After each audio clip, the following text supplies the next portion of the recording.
Genome editing for sustainable agriculture in Peru. Advances, potential applications, and regulation. Let's say you're a farmer in Peru.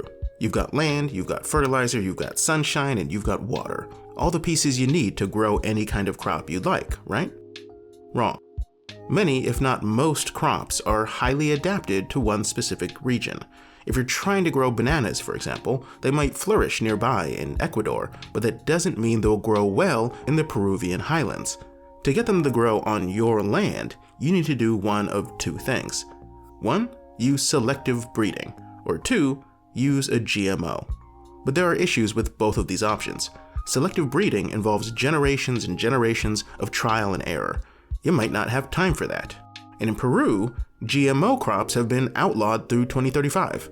So there goes that option. So what can you do? In this paper, researchers are exploring a third option, using CRISPR.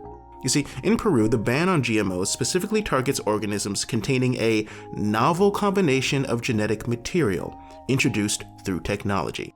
That legal language leaves an opening for genome editing technologies like CRISPR, particularly when they're applied in a way that doesn't leave behind foreign DNA. This is where transgene-free editing becomes strategically important. If no new genetic material is inserted and no transgene remains in the edited plant, the product may fall outside the legal definition of a GMO under both Peruvian law and the international frameworks like the Cartagena Protocol. And that's what the authors focus on in this paper. They present the technical strategies like RNP-based editing and mobile CRISPR systems using TLS and walk through real-world use cases in crops that are economically and culturally significant to Peru.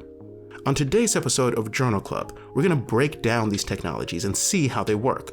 Then we'll walk through the author's argument and see if it holds water. Is this a brilliant loophole that will enable a new wave of Peruvian agriculture? Or is this just a gimmick that will never work in practice? Let's find out. If you're already subscribed to our email newsletter, then you'll be getting this episode in text and audio form delivered to your inbox in the next few hours. Journal Club, the latest academic research explained in plain English.